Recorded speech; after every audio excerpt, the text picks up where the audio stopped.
Positive, soul-lifting vibes only.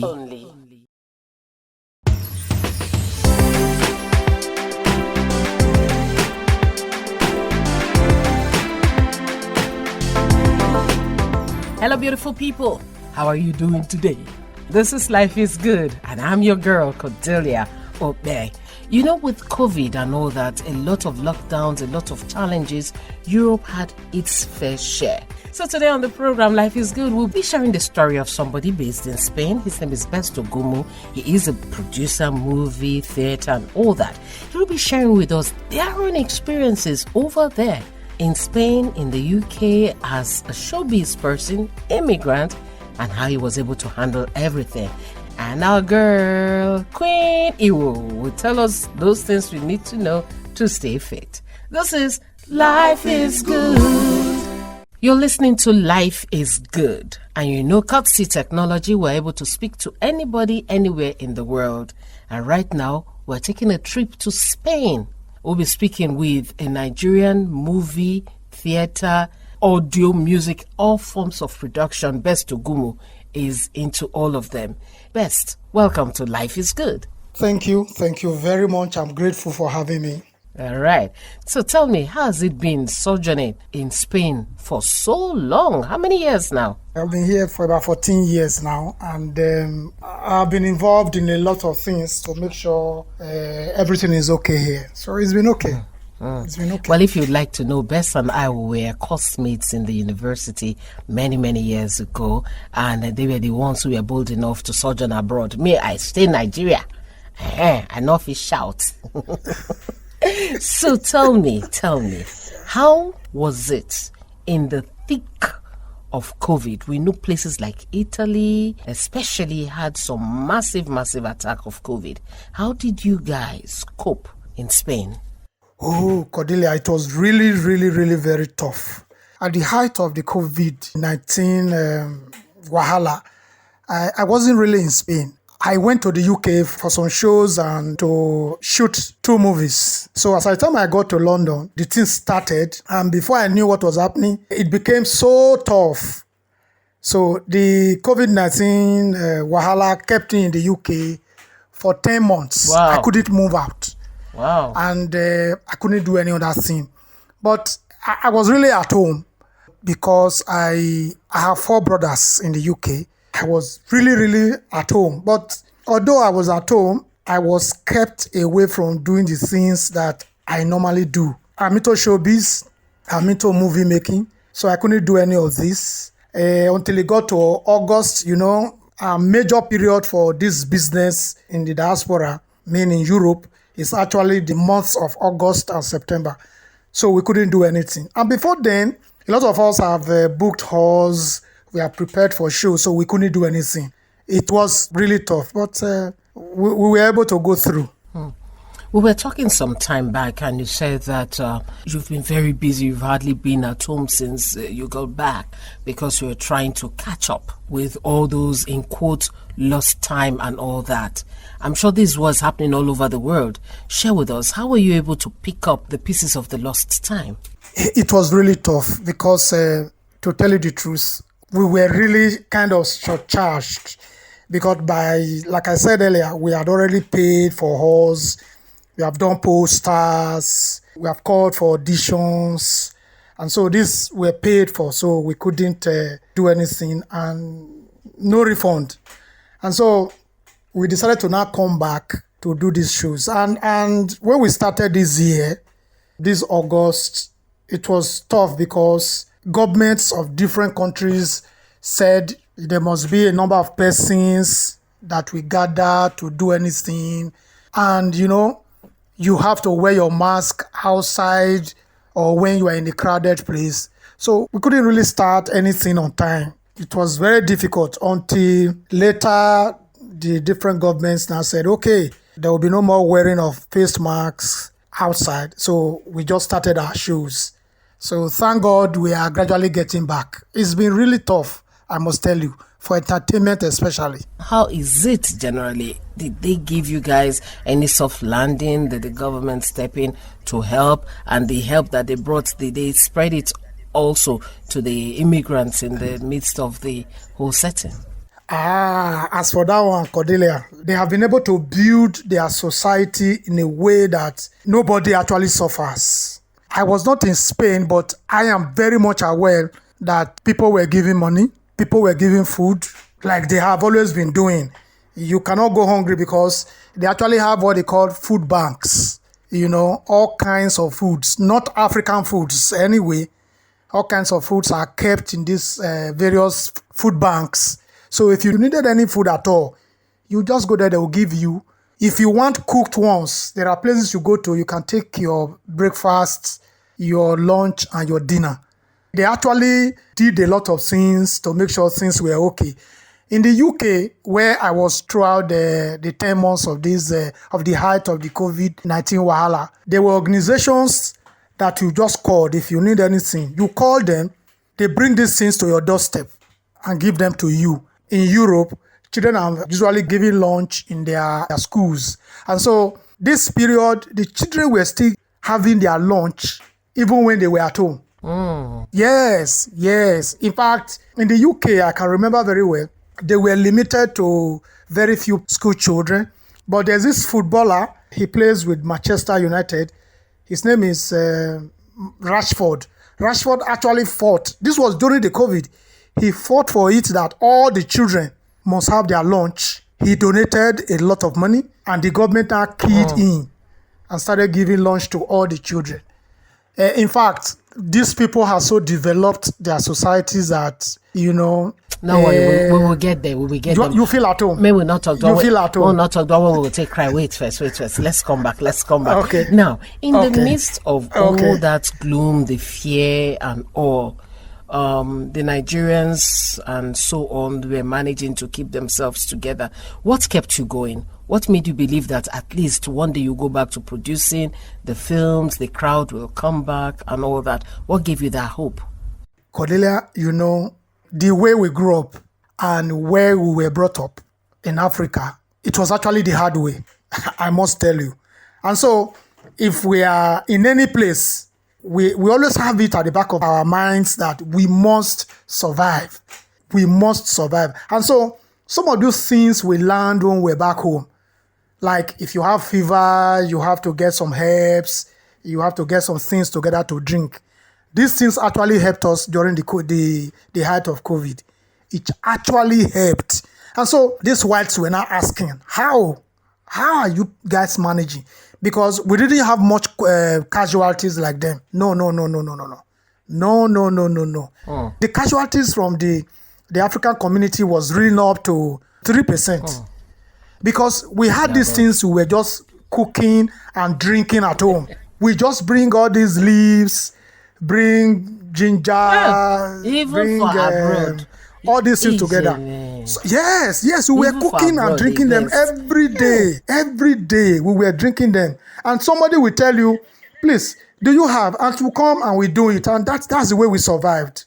It actually survived us. Now let's come. True. Now the things are opening up and productions are going on. Tell me a bit about the productions you guys are doing now. Yes, we are gradually coming back. Over here, I have my movie making equipment, my lights, my cameras, every other thing for movie making. And so people do hire them. And since started opening up, I have taken part in about 3 movies. And on the 18th of this month, we are doing a premiere of one of our movies. It will take place in Madrid. So I've really been busy. But I'll be going back to the UK very soon for 2 other movies. And I'll move over to France for another one. Then to Belgium for another one. So we just want to quickly take this opportunity to do some of the things we couldn't do last year. So it's really been good. It's been good. Because everywhere is bubbling. So we are still on it. We are still very much in it. It's our profession. It's what we do. So if people want to catch up with some of the things you're doing, how can people see? We put our movies on YouTube. That's what we do. But for some of us, we are, for now, taking our movies around cities. We are premiering around cities. Then later on, we will have some streaming platforms where we can put them. But for now, we are still premiering. We need to get things back first before we push it out. And so that's what we are doing now. Some of these movies we are doing now may not even come out this year because we have to do the premiere next year, 2022. Life is good. Okay, let's go to another dimension. Let's talk about people who have heard what you've said, how life is there, how they take care of the people and all that. What would you say to that person who is thinking of taking that journey through maybe the desert or becoming a stowaway just to get to Europe in search of better life? What would you say to such a person? Is that a way to go? That I do not advise, Cordelia. I do not advise that in any way. I do not advise that because, one of the major routes is to Spain. And I see it on the news every day, how people die. In fact, sometimes in their hundreds. Every day. You see, these people here, they cry when they see these dead bodies. They weep. And they try as much as possible to advise them not to come. And apart from going through the sea, I don't know what is happening. There's this set of people that are so wicked. They beat up people. They extort money from them. They maltreat them. Okay, the traffickers, those who traffic the people? Yes. If you see what people go through, if you see their bodies, in fact, stab wounds too, because they want to extort money from them. Call your brother in Italy, call your sister in Spain to bring money or you are dying now. And if they know that this person has anybody over here, they post these videos over. And these persons over here are not even aware that their brother or sister is coming through the land, through the sea to Europe. For those that cannot pay, they'll just kill them. So it's a bad idea. It's a very, very bad idea. Very dangerous. So I don't advise that. I don't advise anybody to do that, Cordelia. Not even for my enemy. Thank you so much for letting us see that picture. I'm sure somebody's listening now and will know that that's not the right way to go. Before you go, what is that thing that you always maybe think of or listen to that encourages you, even when things are not going the way you planned? Well, any of these three. I play music a lot. For those that are my friends on social media, they see that I post all kinds of music every time. I love watching television, listening to news and sports. And then I like reading.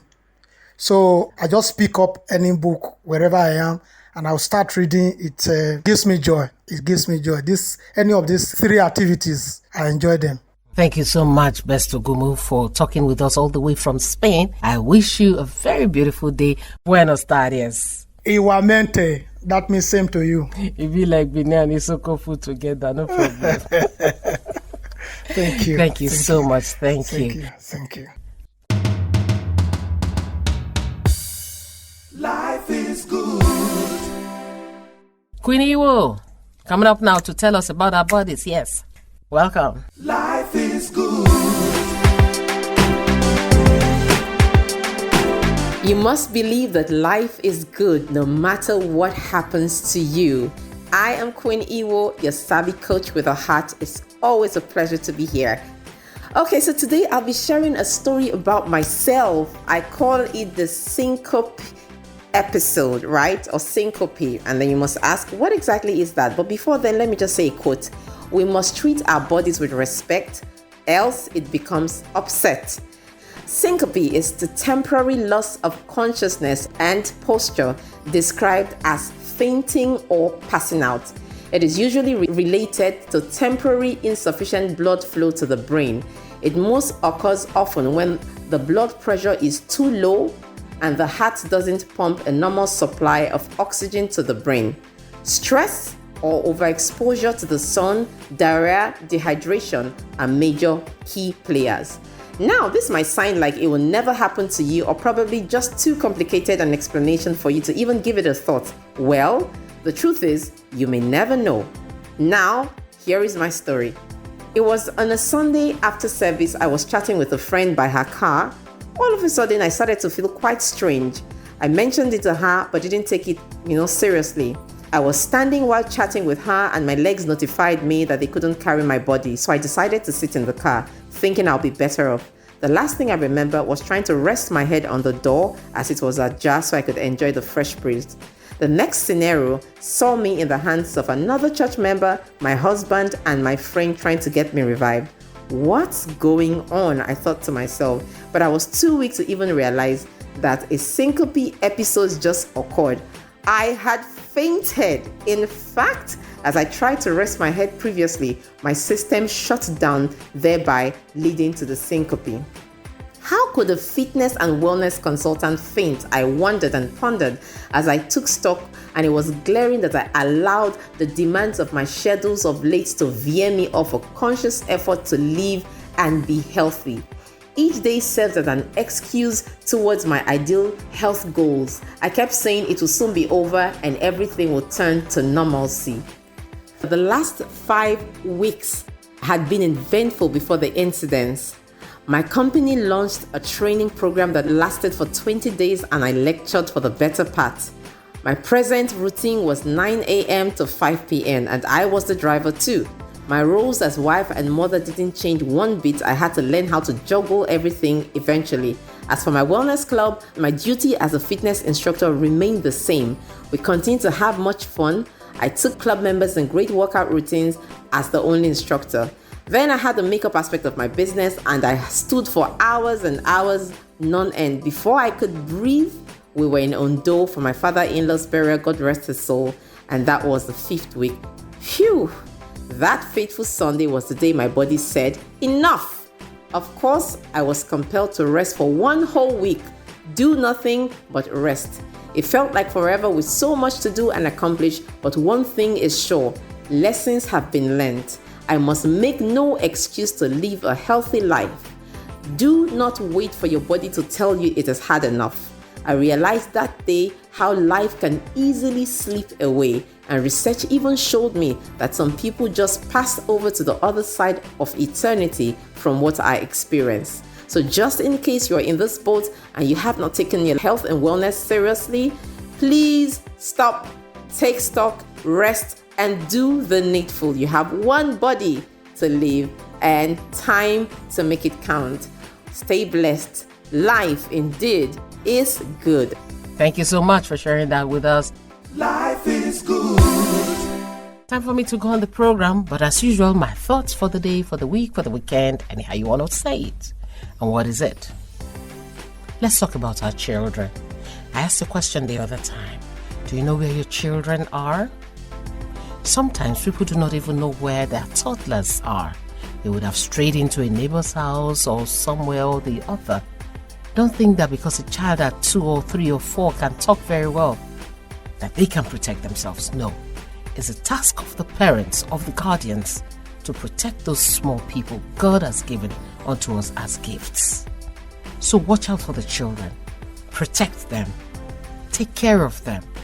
Keep an eye on your children and keep an eye on your loved ones. My name is Cordelia Okpei. Till I come away again next week on behalf of the team, bye-bye.